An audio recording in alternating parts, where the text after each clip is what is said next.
Alhamdulillahi Rabbil Alameen, wassalatu wassalamu ala ashrafil mursalin, sayyidina Muhammad wa ala alihi wa sahbihi sallam. Ассаламу алейкум ва рахматуллахи ва баракатуху, мухтарам джамават. Мы с вами продолжаем изучение мудростей Ибн Ата-Аллах ас-Сакандари. На прошлом занятии мы с вами сказали, что это за книга. В ней собраны мудрости, связанные с вопросами преимущественно акиды, ахляка, ну и частично фикха исламского права. Поскольку только фикх нас не может научить одушевленному поклонению, и поскольку акида, как, скажем, академическая наука, апеллирующая в основном к доводам, тоже не может нас научить взаимоотношениям с Аллаху Та'аля, то мы с вами сказали, нужна третья наука, ахляк, или она еще называлась тасауф, которая учила, как можно соединить акиду, фикх вместе и практически их применить. То есть тасауф, ахляк учили, каким образом мы должны идти к довольству Аллаху Та'аля. И во второй мудрости Ибн Ата-Аллах ас-Сакандари говорит: «Ирадатука ат-таджрид ма'a икамати Аллахи ияка фил асбаб мин аш-шахвати ал-хафийя, ва ирадатука ал-асбаб ма'a икамати Аллахи ияка фит таджрид инхитатун ан ал-химмати ал-алийя».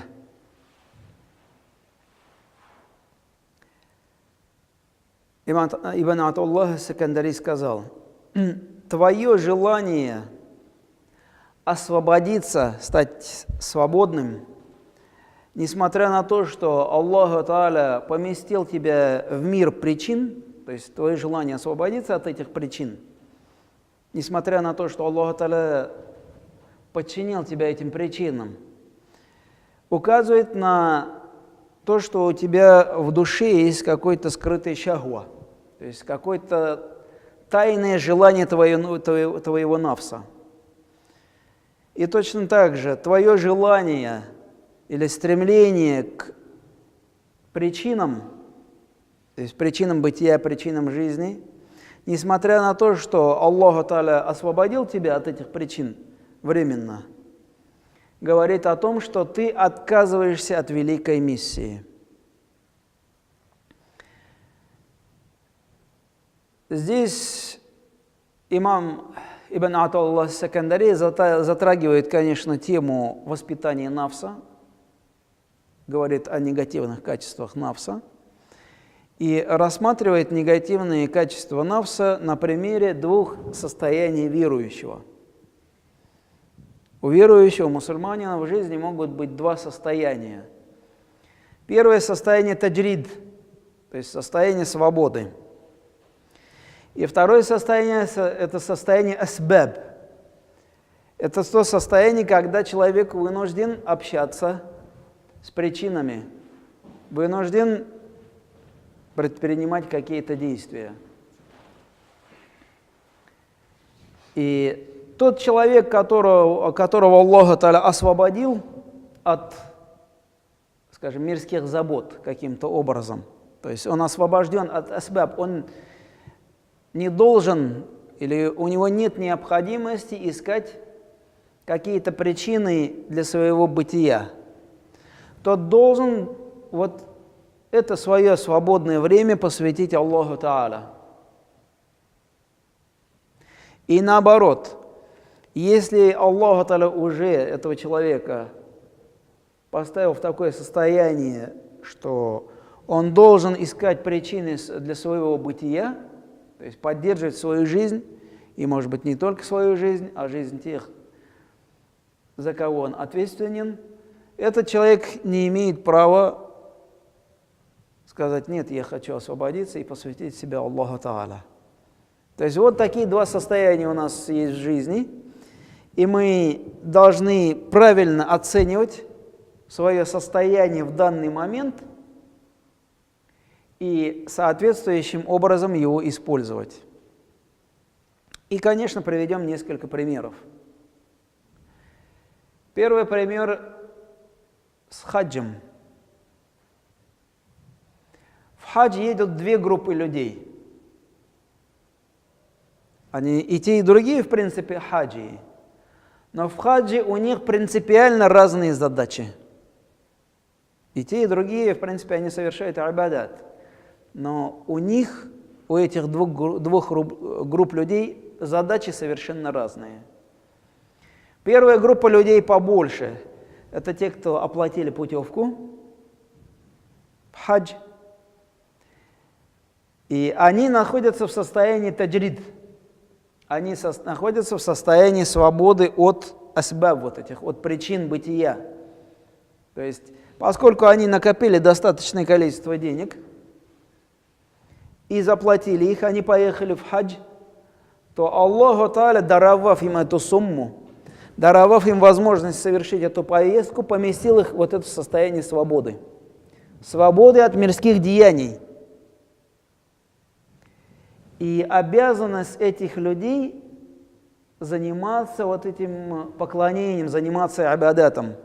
Это не значит, что они своим братьям не могут помогать. Это тоже ибада, но основная задача этих людей – быть в поклонении. И вторая группа людей, она значительно меньше. Это руководители, врачи и так далее и тому подобное, то есть организаторы. Вот их Аллах Тааля поместил в другое состояние, в состояние асбаб. Эти люди должны обеспечивать причины для того, чтобы первая группа выполнила свой хадж как следует. То есть они должны позаботиться, чтобы были забронированы номера. Они должны позаботиться, чтобы были забронированы рейсы. Они должны позаботиться о том, чтобы вовремя приходили автобусы.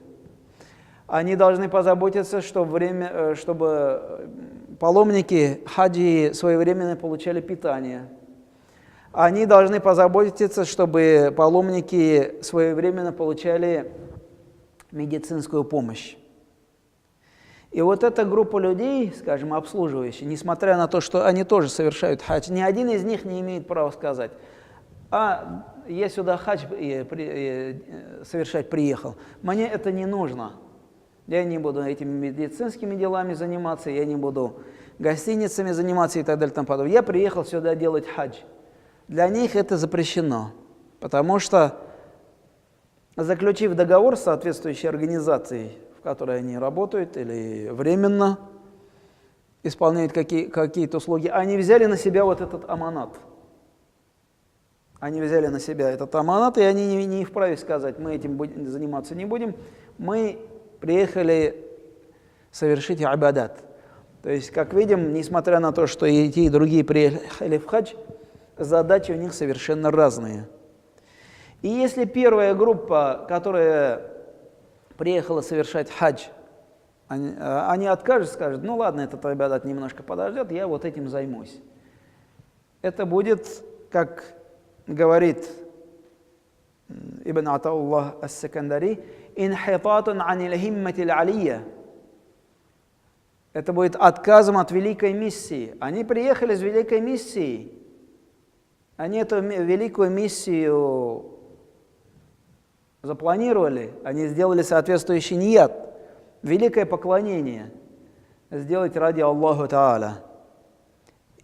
И это будет отказом от этой миссии, скажем: ну ладно, я заплатил там, давай я лучше торговать буду. Нет. И наоборот, если человек, который занимается обслуживанием хаджиев, говорит: нет, я буду заниматься хаджем, Ибн Атауллах ас-Сакандари говорит: мина шахватиль хафия. У него в душе есть скрытый шахва. У него в душе есть скрытая страсть. Какая скрытая страсть? Это либо показуха, либо еще что-то, либо еще что-то. То есть это нафс, который обманывает его и говорит, тебе нужно не этим заниматься, а этим, потому что, скажем, это якобы важнее, это якобы превыше и так далее и тому подобное. Приведем другой пример. Скажем, ну вот здесь студенты есть. Студенту отец, мать говорят, это у кого есть, конечно, возможности у родителей, давай мы тебя будем содержать, твоя задача учиться. Соответственно, Аллаху Тааля через родителей этого студента помещает в состояние таджрид, в состояние свободы. То есть, если родители ему сказали, мы тебя будем обеспечивать, учись, то он в состоянии свободы от вот этих мирских дел. Ему нет необходимости, скажем, зарабатывать, кормить семью и так далее и тому подобное. Он в состоянии таджрид. И он должен посвятить себя этой великой миссии, потому что на нем великая миссия. Ну, неважно даже, это религиозное образование или не религиозное. В любом случае, получение знаний – это великая миссия. Человек будет помогать людям. Или религиозные знания распространять, или лечить, или услуги какие-то оказывать и так далее и тому подобное. И этот студент, если действительно родители ему сказали, мы тебя полностью обеспечиваем, уже не имеет права сказать, ну ладно, я хочу быть самостоятельным, я хочу сам заработать и так далее и тому подобное. Он отказывается от великой миссии, что недопустимо. И наоборот, если человек уже завершил учебу, женился, у него есть семья, то он не вправе сказать, а ладно, эта семья подождет, я займусь поклонением. Нет. Создав семью, он взял уже на себя амана, он взял на себя обязанность, он взял на себя аманат, обеспечивать и себя, и свою семью, и так далее, и тому подобное. И не только обеспечивать, скажем, когда он не женат, даже если он работает, у него есть возможность прийти домой и посвятить себя поклонению Аллаху Тааля, дополнительные намазы читать, зикры делать и так далее, и тому подобное. Но когда у него уже есть семья, его задача не только зарабатывать, но еще и воспитание, и уделять внимание, и придя домой, он не имеет права где-то уединиться в своей комнате и сказать, ну ладно, пускай они посидят, а я буду весь вечер дополнительные намазы читать. Аллах Та'аля ему не зря семью даровал, Аллах Та'аля поместил его вот это состояние асбаб. И он должен предпринимать вот эти причины, которые способствуют его жизни в этом мире.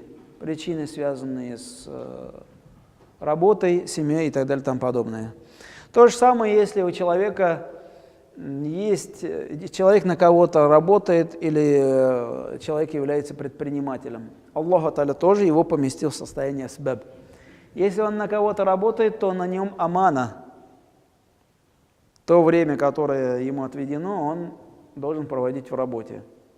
Это не значит, что он обязательный фарз намаза не должен совершать, он их должен совершать, это обязанность перед Аллаху Та'аля. Но задержаться, скажет, а вот я еще в дополнительном зикре посижу, еще что-то, еще Коран почитаю в рабочее время, это уже будет нарушением. То же самое, если он предприниматель, у него уже есть люди, за которых он на себя взял ответственность, он должен организовывать их работу и так далее и тому подобное, он не имеет права от этого отказаться. Ну да, там могут быть случаи, когда бизнес становится убыточным, это другой вопрос, но если все дела идут хорошо, он не вправе сказать, ну ладно, я закрываюсь, вы как хотите. Он уже на себя этот аманат взял. И мы, как верующие, живя в этом мире, должны четко понимать, в каком состоянии мы в данный момент находимся. И предпринимать действия, строго соответствующие этому состоянию. Почему?